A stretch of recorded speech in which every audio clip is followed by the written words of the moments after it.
This is our dream. We are Australia free. JC is gone and we're ready to soar. There are no rules no more. It's me and time, and we're talking about Bonnie and Clyde 2026. Welcome.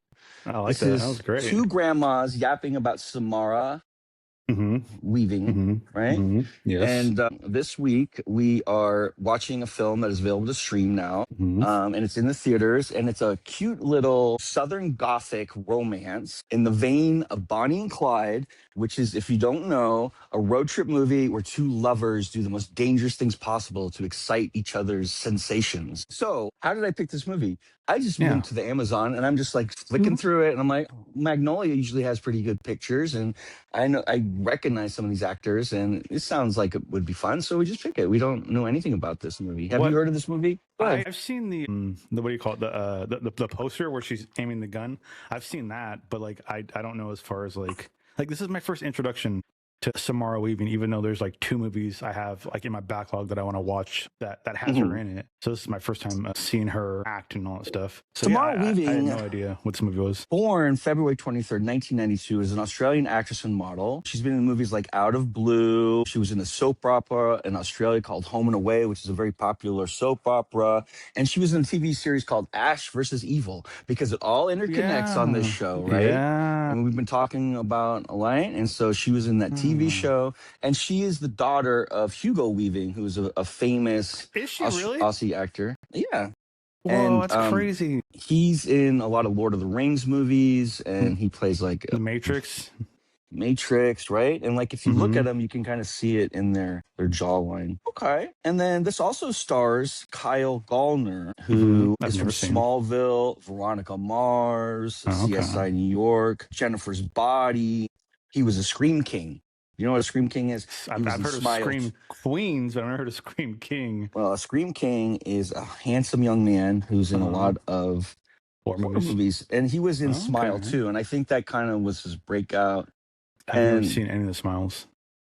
You haven't? No. Are they good? Are they?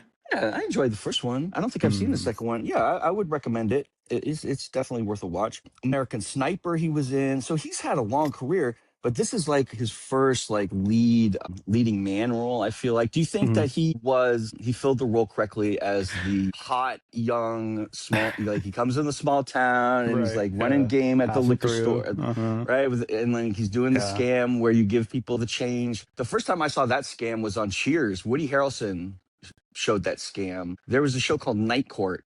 And on Night Court, there was this guy who's a judge who played a con artist, but he was also a judge. And there was a crossover episode where that judge comes into the bar and he pulls this scam on Woody Harrelson.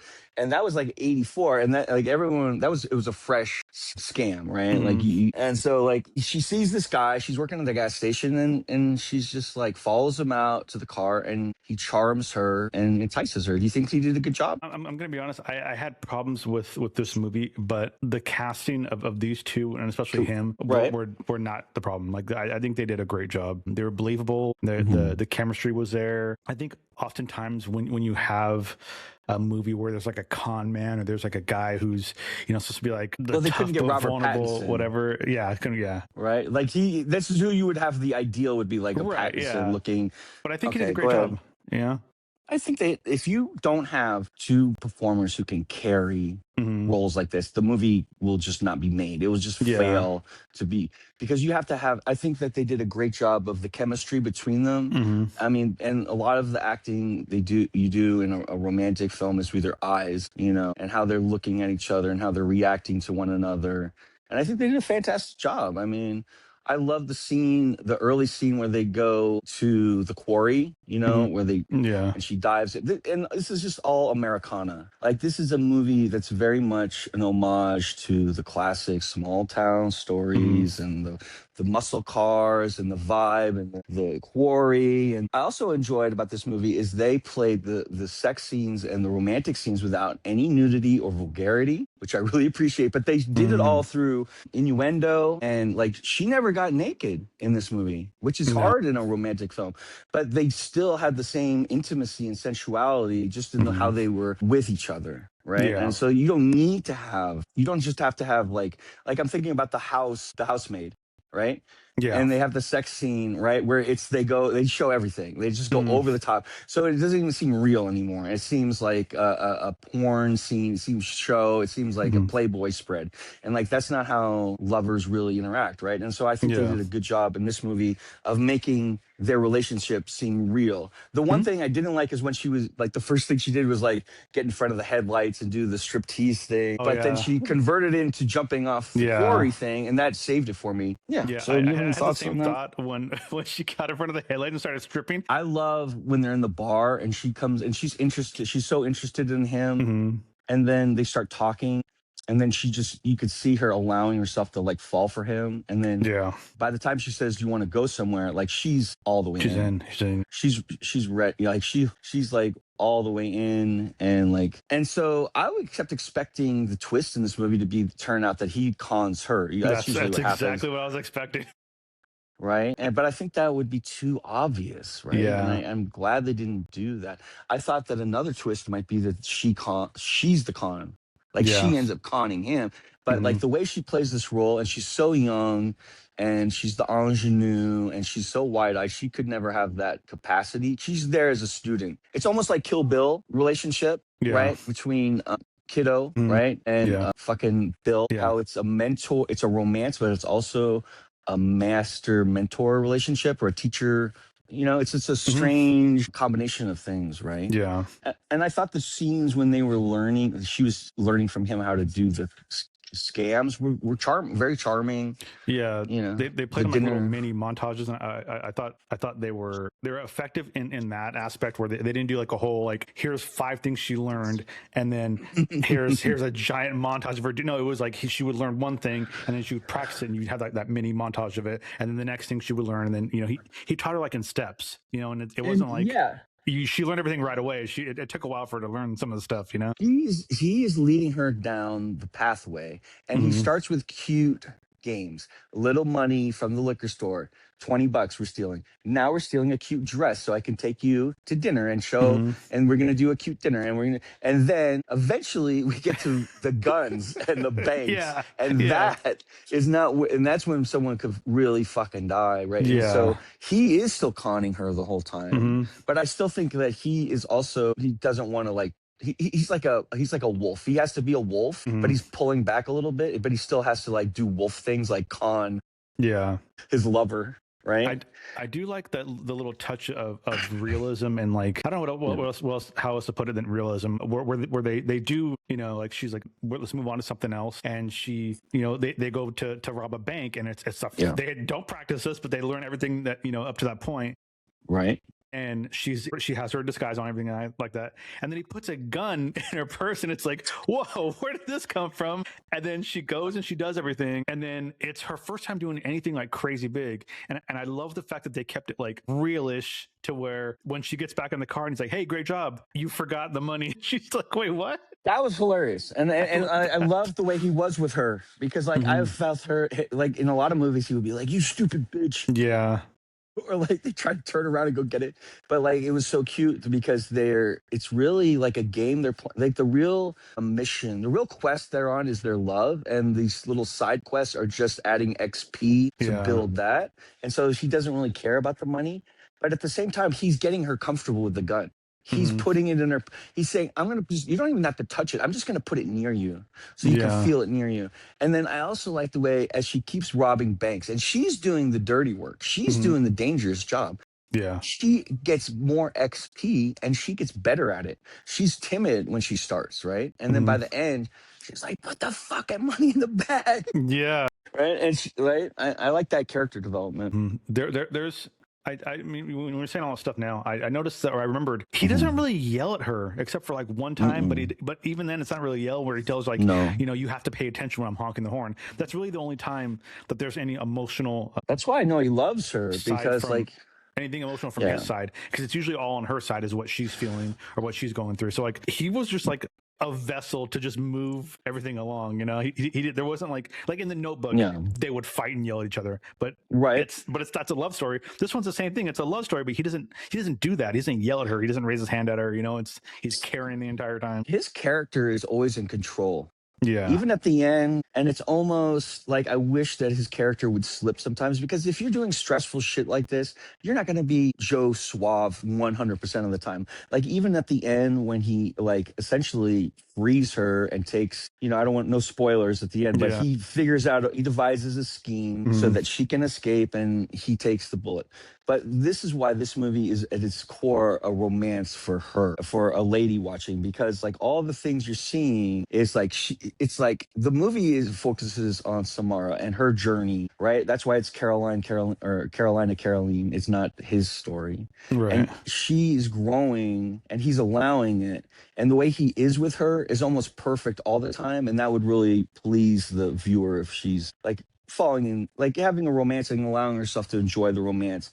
Like he never breaks for, you know, he never like smacks her or says something mean or never has that moment like in the Notebook. Right. Yeah. Right. It's almost emotional pornography, right? Because he's doing exactly what she wants him to do throughout the whole movie. Even she's working through her shit and he's being patient the whole time and until the end. Right. And that's when I think the movie turns into something besides just a Hallmark romance, because he makes a bunch of fucking crazy, terrible decisions, right? The first thing happens is that they go to a big bank downtown and then she gets spotted by a cop.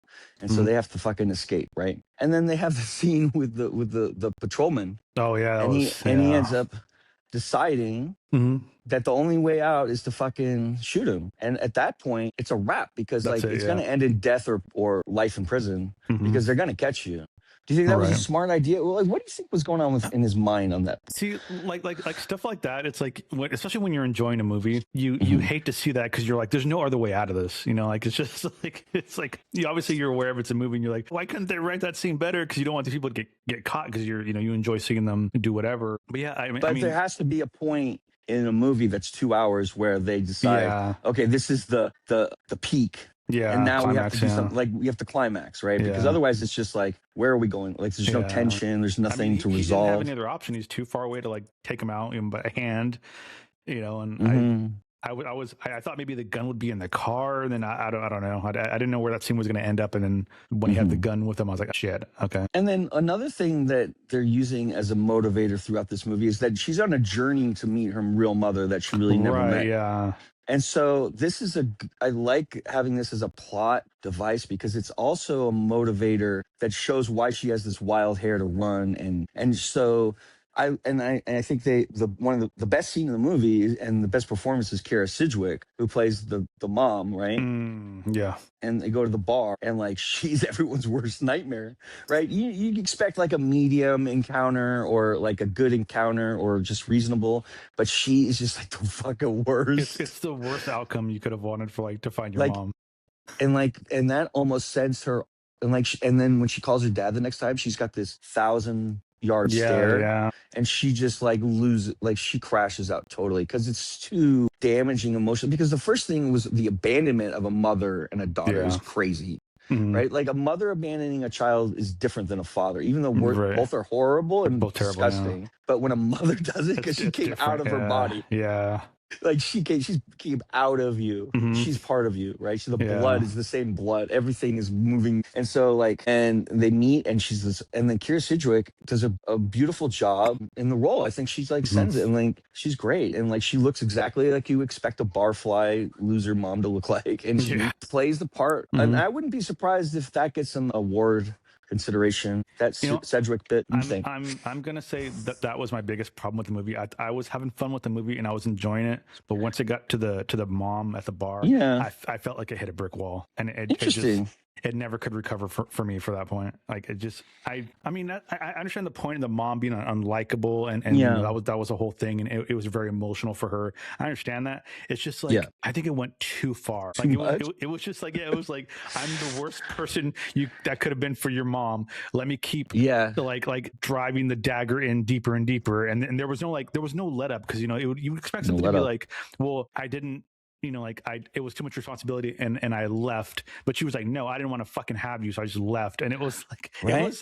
for me, it And was she's just like, too much. "Come on back, Caroline, so I can braid your Yeah, hair." it was way too much for me. But I loved it. See, but the part of me that who's an actor says, "Oh my god, she's going for it She all the sent it, fucking way. She's yeah. having a fun." Like you could tell how much fun Like she was playing I that bet you that that horrible was one villain. take, and the director said no notes.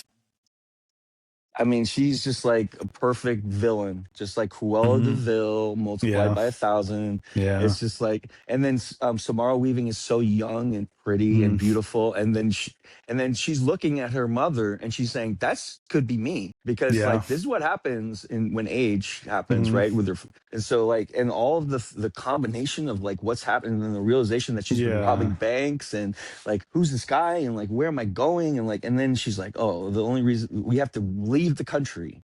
And yeah. so every time, see this, the reasons why it's called Caroline is because the motivator for the whole end point is her desire to go to South Carolina to meet her mom, right? Mm-hmm. And that's the fucking TNT that keeps pushing things further and further, and they keep after robbing bigger banks, and eventually it all falls apart. She almost starts self-destructing, like she Right. knows that if she keeps going, it's going to end, but Mm-hmm. she's like nihilist at this point, right? Because she Yeah. had a mission in her life, someday meet her mom, and she's maybe what 21 in this movie. Like these are Mid young twenties, girl probably. Yeah. dreams, Yeah. right? She for the first 20 years of her life, she had a dream to meet her mom and see what she was like, and then that mission is over, and then she doesn't have a new goal, and what she has in front of her is just like this dastardly set of outcomes, Mm. right? I thought it was I didn't really quite understand too, like immediately after that scene, she goes and she calls her dad, and again you said the 1,000 yard stare. I thought she was drunk, and I was like, but she didn't drink. So it's like the way she was acting was just like crazy. But then she calls her dad and she's like, like, you said that I'm just like my mom, and he's like, well, no, I said that you Right. remind me of her. And I'm like, like after just seeing what her mom was, I'm like, which part? What she's like completely the opposite. Well, this of is mom. just shit she's telling herself. Like she's almost in like a fugue dream state. And so she's telling herself, I'm just like my mom. I'm going to end up like my mom. And then like maybe during her life, her dad might say, oh, your eyes look like your mom, or your hair looks pretty today, just like your mom. And then she's like reinventing this narrative, and she's Yeah. like trying, and then he says no, and she expects him to say yes. And like, she's already just like, she's out. She's just out of it. What did you think? So earlier in the movie, when she meets Oliver, Caroline meets Oliver, and they're hanging out somewhere, I think at a bar, and he's explaining stuff to her, whatever, and he asks her, she asks him, do you ever feel guilty about doing those scams? And then he gives this whole explanation as to why he doesn't feel guilty. What did you think about that logic? Well, I mean, this is the rationalizers, what they always do, right? Because, like, on the first hand, it is true. When you steal from Kroger's, say you steal a loaf of bread from Kroger's, you're not stealing from the employees. Right. They're not going to feel it. You're not stealing from anyone but the multinational corporation that won't even be affected by the loss, right? And so, yeah, theoretically, that's true. And like bank robbers always tell people when they're robbing the bank that it's all insured, the money's insured, and like no, like just give me the money and you'll be fine, right? And so, is it wrong to rob? Well, yeah, because you have to bring a weapon. It's like more passable to say I'm starving to death and you have to take something from a store and you feel miserable about it. Right. But the truth is, once you start pointing a weapon at somebody, the potentiality of something firing off is so robust that it's a very it's a dangerous. It's like taking a power tool into a dance club, right? Like I have this power drill and I'm going to dance with it, right? Like I might hit somebody, right? And so like, yeah, theoretically it's so, and that's why I think internet scamming is so popular now, because that's even more divorced from it. Like actually the violence and everything. Yeah. What do you think about it? What do you think about Robin Hoodism? So I understand the logic behind it. Yeah. To an extent. And then as far as like also like, you're stealing from like a corporation rather than a person. Yes. Yeah, because like where I work at, if someone steals something, it doesn't affect me. Shrinkage. Yeah, it just like it's Right. especially They write it off. especially They write places it off like as a like loss. where Yeah. I work, like it's built into their profit line. Like they're expecting Yeah. X amount of money to be gone, Right. stolen, just missing, whatever. But I mean, I have heard stories, in the past couple of years where you have like increased theft, like at a CVS or a Walgreens, and then Yeah. these companies just like not wanting to deal with that anymore, and they close the Yeah. store down and they move, and it's like, well, yeah, guess what? You hurt the organization or whatever. CEOs, like it doesn't care. They don't care. They just close the store, but that hurts the community, because then they can't go, like especially like a CVS or Walgreens, they can't go there for the prescriptions. They have to go somewhere else. It could be further. Yeah, but Like that's one do less you think store. that CVS blames shoplifters when in reality they just had lower traffic by 1/10 of 1%? It could be that too. And so Yeah. they did the math, and then some computational model told them, in this city, close these 3 stores because, and then the math, and like they don't give a fuck. You know what I'm saying? I mean, Because it could be that too, because you have this stupid, insane logic too with CVS sucks. specifically with like shareholders, where it's like, hey, we made just random numbers, we made $1 million last year, that's awesome, and then the next year it's like, Yeah. we made $2 million. Well, no, we were expecting to make 5 million, so now we got to shut down like a game business. We shut down 2 studios, and it's like, you still profited $2 million, and it's like, Right. yeah, we should have profited That's- 5 million, so now we got to shut down places. Which is like, that's the problem. it's just right? greed Because at that point. Yeah, it's not profit that a corporation must do. It's more profit than exponential. the last month. So like if you make $2 million in February and $2 million in March in profit, well, that sounds really great. That sounds good. $2 million every month. I'd love to do that. Yeah. But then you get punished if you don't make $2.1 million. So that's a perverse incentive. And so then you go to a CVS, and now I can't get like Band-Aid brands Band-Aids from CVS. I have to get the CVS brand, and they're shit. And then they charge a crazy price. They charge like movie theater popcorn prices at CVS for like ointment and like, topicals, like some sort of like anti-cortisone cream you have to get, or some shit from an itch. You go in there and they bang you up for fucking $11. Like, I don't give a fucking rat's ass if they're failing. I hope they do fail. Because like it used to be, a pharmacy was a place where you could go to get something for a reasonable price, and now it's become a racket, and it's really just a funnel for the pharmaceutical industry, because that's where the real money is, right? People walking in, they have to pay $500. You mentioned that now. I completely forgot about that, but like I went and got like, I think got like ibuprofen or something, and it was like, if you buy like Advil, it was like $7, which is still expensive, especially at a CVS. And then their brand was like, it's a bigger bottle, but like marginally bigger, but it's $12, and it's like, where are the savings? I thought buying generic was like the savings, but it's not. So like that's like, my pharmacy, I'm going to the dollar store to get my ointment, bro. Yeah. And annoying as Amazon and all the fucking internet shit is, like I find it hard pressed to buy like little things that I would normally buy at a pharmacy anymore. And that's what they decided. And like maybe brick and mortar pharmacies with that shit in it is something that doesn't need to exist anymore, if that's how it's going to be. Because if you think about it, all that other shit in the front of the store is just, you have to pass through there to go pick up your amoxicillin. And then they know that, shit, I have a mosquito bite, so I have to grab this cortisone, and they bang you up for $11, and that's how they get you. It's almost like the movie theater model. Like, you're going to the movie, but then you're like, oh, I'd love to have a soda, $5.75 for 9. So this is just the perverse incentive of more and more and more profit. Yeah. And then the other thing that happens with this is that you have monopolization. So now you don't have Rite Aid and CVS and Thrifties. You have CVS or whatever it is. Yeah. And so more monopoly, more homogenization, and then the prices go up more, because then they still have to make more profit. And so like at some point it's like, shouldn't there be a source of Tylenol that is at cost? Like, can't the state like sell Tylenol somewhere for like 50 cents or something? You know what I'm saying? Like, there's certain things, like, why do you need aspirin with all this bufferin on it, and like it's all advertising, right? Because at the end of the day, it's just aspirin, Yeah. So it's interesting. So like, I understand what he's saying. Right. But at the same time, that's not something I think it's a slippery slope. I would want to do. Start rationalizing that stuff. Because like, who wants to live like that?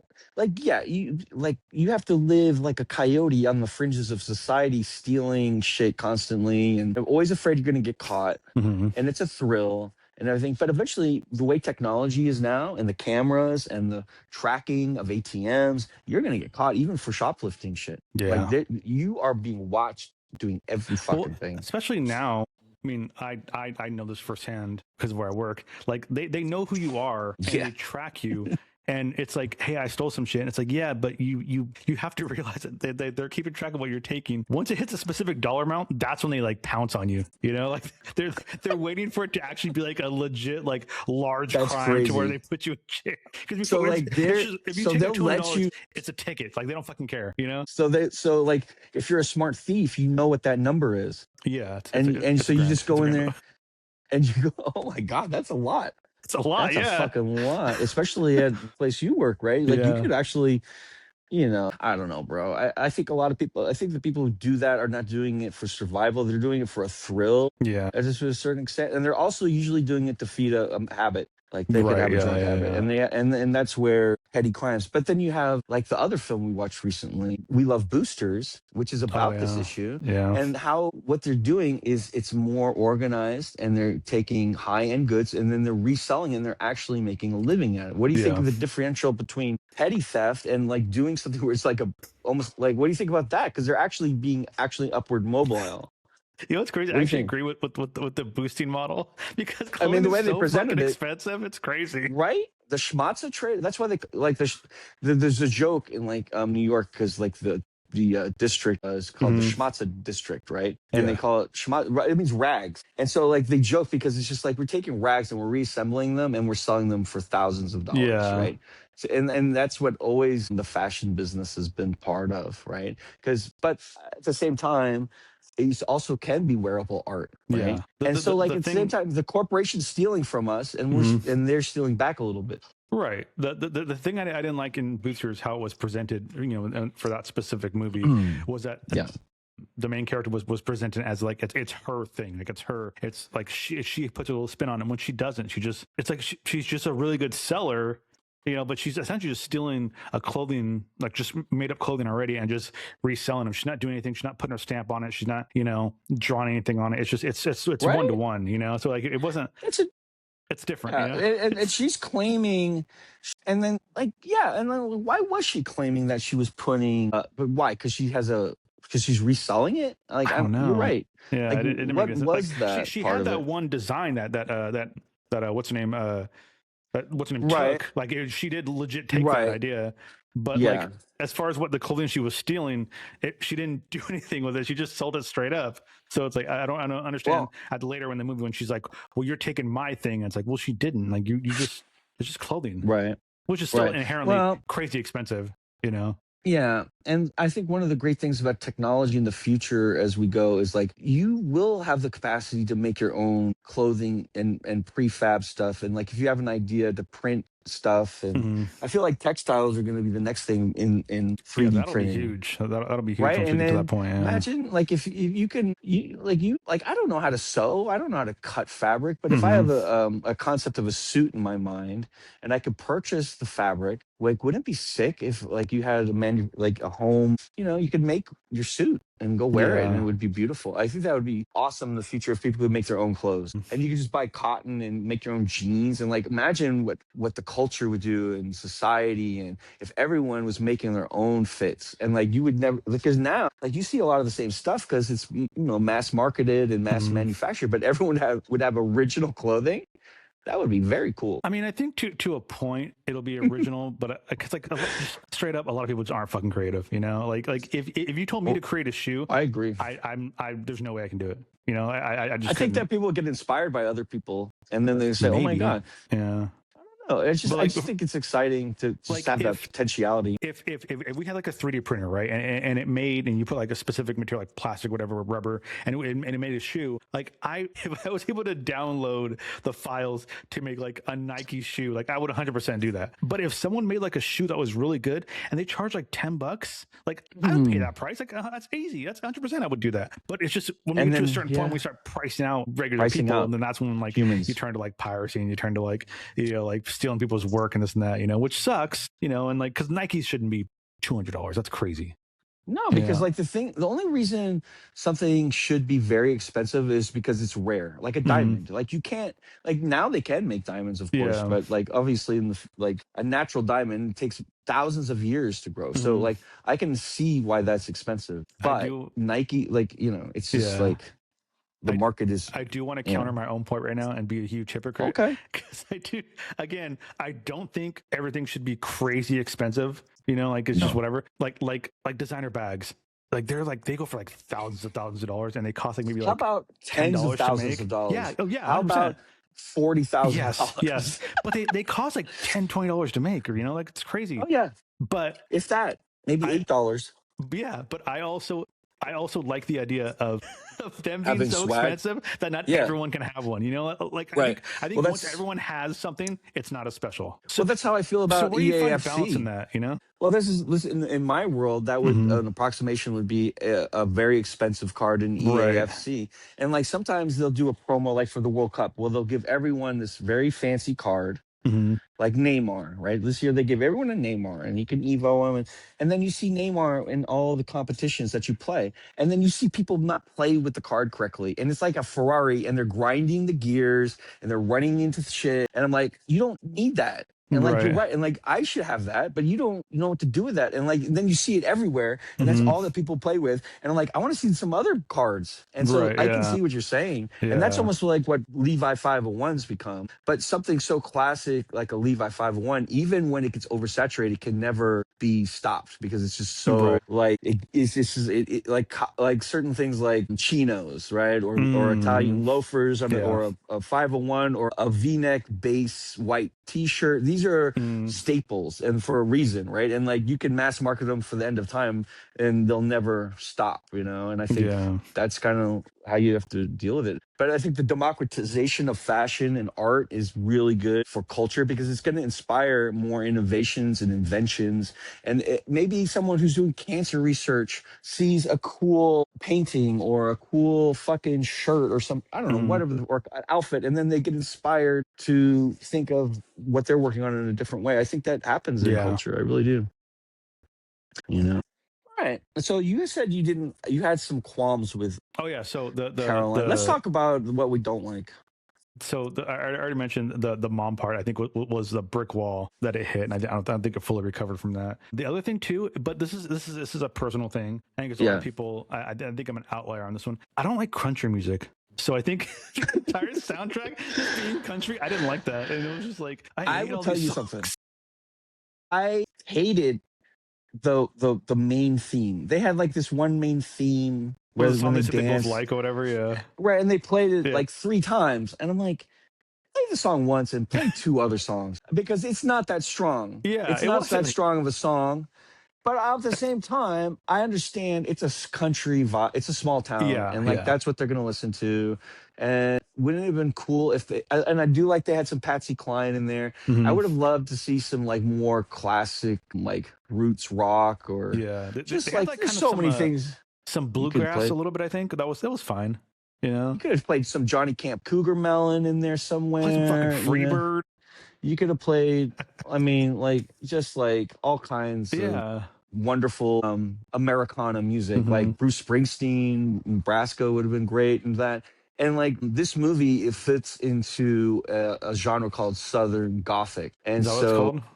yeah, and so you think about it's a tragedy, but it's a romance, but it's set in Americana, usually in the Midwest or the South. And it's a melancholy, right? It's like it's a darkness, like gothic, like think about goths, right? And like the darkness and the moodiness, but then you strip away all of the makeup and like the normal things that you would experience from goths, and you just put American like Mm, muscle cars and yeah. V-necks, and but it's really a goth story. It's really like a tragedy. It's Hmm. like a Romeo and Juliet, two Yeah. Romeo and Juliet. I was star-crossed thinking that. lovers. Yeah. This is going to end in fucking pain. We all know it. Yeah. They know it, but Hmm. it's Bonnie and Clyde. And like while they're doing it, like, could you imagine when you first fall in love and then I'm you're still waiting. really into somebody and then you start robbing banks with them? Yeah. The excitement and the Oh yeah. fucking intensity and the heightenedness of it becomes a Hmm. drug, right? And then that's why they're like, banging in the muscle car, of course, obviously.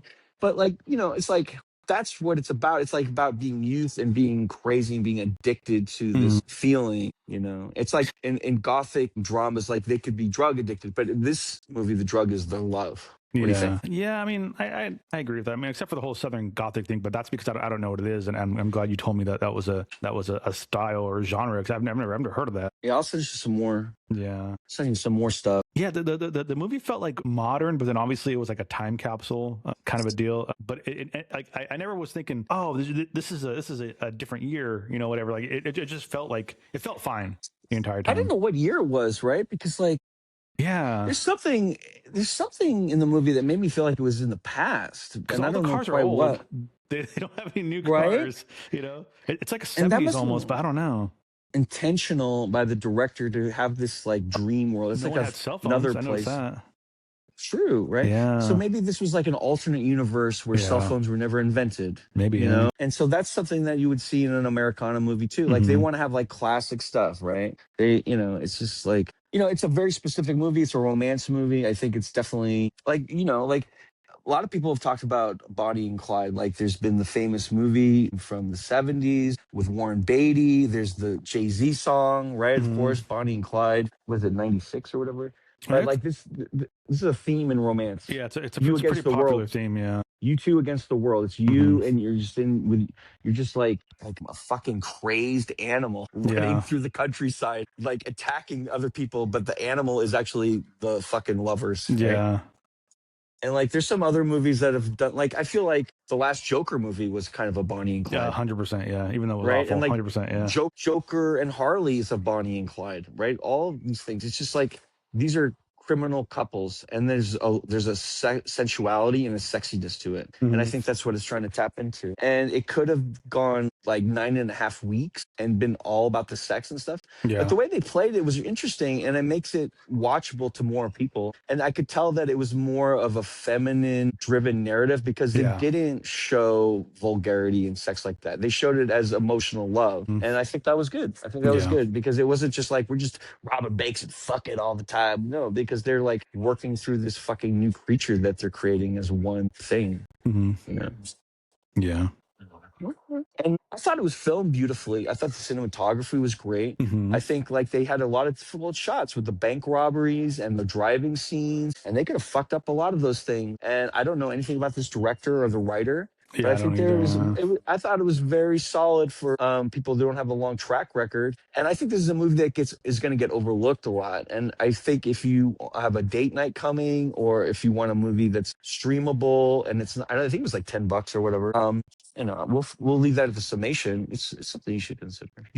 Should we sum up? Let's go and sum up. Yeah, we have Friends Friday tonight. Or what are we going to play? Right. Rocket League. I think Rocket League, and then maybe move into something else. I don't know after that. Woohoo, moved to something else. I like that. If the party starts here, you don't know where we're going to end up. We might be playing something crazy. All I know is going to have to be on a PS5. That's all I have right now.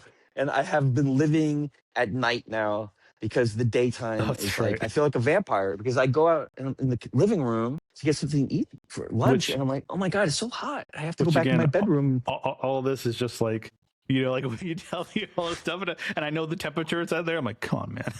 Well, the good news is that it turns out the water is not rising, and people have been looking at internet photos, and I've found out that Noah was all a big scam. Come on. And, so like, I'm just like, turn up the heat. Okay. Right? I like it. I got my flip-flops on. All right. It was super, yeah. So this movie was I want to say it was a pleasant surprise because I didn't know what it was. I saw like the poster again when they're shooting, and I could have swore I read like the synopsis of it briefly, and I'm like, it's a revenge movie, and then you watch it and it's just not that at all. It's 100% like a Bonnie and Clyde love story. Yeah. And I think if you were trying to sell me on a movie like this and told me it was like two people that fall in love and one's a con man, and then like I'd be like, not interested, no thank you. But I enjoyed this movie. I thought it was good. I think the mom thing, I think the mom side quest really hurt it for me. And then I think after that it just kind of stumbled to get back into its place. But I think it did, at a certain point, especially the ending. I think the ending was really good, especially how she played everything at the very end. Which, by the way, something I was wondering, because I'm watching with Flame, and she's changing her appearance at the end. Samara Weaving, her hair color, Right. and I'm Right. like, I look at the box and you can't see because it's too dark, and I'm like, she has to be going redhead. Like it would make no sense for her to go black hair because she has a wig. It makes no sense. Stop projecting. You want everyone to go and then redhead. she does, and then I sat there like glued to my screen like this, just like trying. You ready for the sequel? Yeah, no, I was trying to rate her as far as like, oh my God, does she enter my exclusive ranking for being a redhead? Spoiler alert, she doesn't. I don't think she looks very good as a redhead. So, oh no. Well, I mean, that's a wig. Let's be fair. Like if we actually took the time to dye her hair correctly, if we found the right hue of ginger, I think she would be beautiful. You're right. Maybe I can't judge, but just seeing that, I didn't like that. But and again, this happens quite a bit when I'll have, what's up, Bagger? Turn up the heat. Welcome in, Bagger. I have a rating in my head, and then when I talk to you guys about it, it does increase the rating. It never makes it go down for some strange reason, but it always increases it. So I think I had this at about a 65, 67, but talking about it, I appreciate it more a little bit. So I'm going to give it a 73. I enjoyed it. I think it's worth a watch. I think certain people might like it. Like you said, like a date night movie, or people that might be into these movies. Hell yeah. This isn't my thing, but I still enjoyed it. And I thought it was a fun watch despite my issues with it. Right. Okay. This is a movie for mommy, for sure. But it's not so much for her that it's not for him. I think a couple can enjoy it, but it's definitely a romance movie that's going to intrigue, I think, the female consciousness. And I don't want to stereotype about romance. It's more romantic than it is sexy, right? It's a romance. It's romanticizing Americana. It's romanticizing Bonnie and Clyde bank robberies and being with your new lover and robbing banks through the South with a muscle car and getting in gunfights and then fucking in the fucking Can-Am afterwards next to a cornfield. And then someone gets shot, but we have to keep fucking. And it's all that, but it's also not overkill. And I think that Samara Weaving, this could be a breakout role for her as far as like moving to a Naomi Watts category. And I feel like she fits in that vein of the Naomi Watts prototype from the 90s. And not because she's Australian and she's a blonde and she's, her body type and everything, but she definitely, or New Zealand, one of the two. Yeah, the Weavings. They need to stop making them. I think these two actors did a great job with this. And I think that if you're looking for a movie for a date night, when you're having her over for dinner, and she's going to expect you to pick Obsession and she's going to roll her eyes and say, "Yeah, I'll watch Obsession."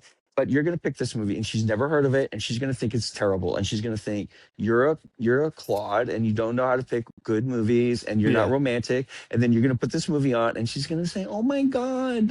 Listen, and you're going to win. When one of you is eating salmon and the other one just threw some fucking chicken nuggies in the air fryer, this is a perfect movie. Salmon. Listen, I'm making steaks for her with corn on the cob and green salad, and we're going to take our shoes off. We're going to get on the couch after, and while we're eating our dessert, because I made a banana split for two because I'm cute as a bug, we're going to watch this movie, and we're going to cuddle, and we're going to make love, and we're going to have a great morning, too, because we're probably going to make love again.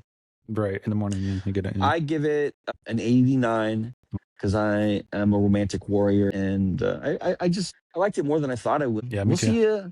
Me too. And that's it. Anything else we want to talk about? We have the Golden Banana is off this Saturday, but it'll be returning next Saturday. Yes. I feel like there's something else we should. Friends Friday. Do we have anything else going? 10 minutes. Friends Friday. I feel like, is there nothing else happening? We have the proper show tomorrow. Oh, the big show with Obi. Yeah, I'm watching Sense and Sensibility. And I have five-star feet. 5-star feet, that's free. As adjudicated. Giving them for free. And these are free. Now you see your ball sack. That's great. Flames comment. Great. Read Flames comment. Let me see. Sense of just a couple of men liking a romantic movie. Yeah, I'm romantic. I don't care. Listen, it takes two to tango. And if only one person's a romantic, it's not going to be a fun party. That's it. See you at Friends Friday. We got to set up for that. Meet me if you guys want to. Hold on, wait, something else. I'm trying to think. I have to watch the rest of Sense JC and is Sensibility. currently watching the Odyssey, so we hope he has fun on that one. Good luck. I'm sure we'll hear about it tomorrow. He's gonna. Oh my God, the Odyssey! The Odyssey was simply the most. I can't wait to talk to you. Yeah. Can you go to the movie theater, please? Could you please just this one time? I must speak of it. He's gonna call you an Uber and have it ready for you to pick up and take you. I have an Uber. It's going to take you. I've had a special chair constructed for you. I must speak of this movie. Yeah, it's Marty Supreme all over again. God I damn really, really, really, really, really have to see it. Yeah. All right. No, we love JC. He'll be back soon. We love everyone in chat. And we have to check. Well, meet me in my Discord, and we're going to do Friends Friday. Yes. So that'll be. I think someone's streaming it. Jade. If you don't follow Jade, follow Jade. Jade_Cessive. CESSIVE. Am I streaming it? I don't see why I can't, but I don't know. Maybe. I don't know what's going on. All right. Okay, everybody. Have a good night, everybody. Thank you. We have to do the salute. Thank you for joining us. Did they say Caroline in this movie? They did not. They did not know what. Are you sure? Are you sure that Oliver didn't say, "You're just Caroline? I'm going to take you on a date, and we're going to rob a bunch of banks." And guess what? Caroline. I'm going to kiss you on the neck while we rob a bank. What do you think about that, Carolina? Your mom's. Hey, what's your mom doing? I think she's kind of cool. I'd like to rob a bank with Kira Sedgwick. Braid your mom's hair with my fucking fist.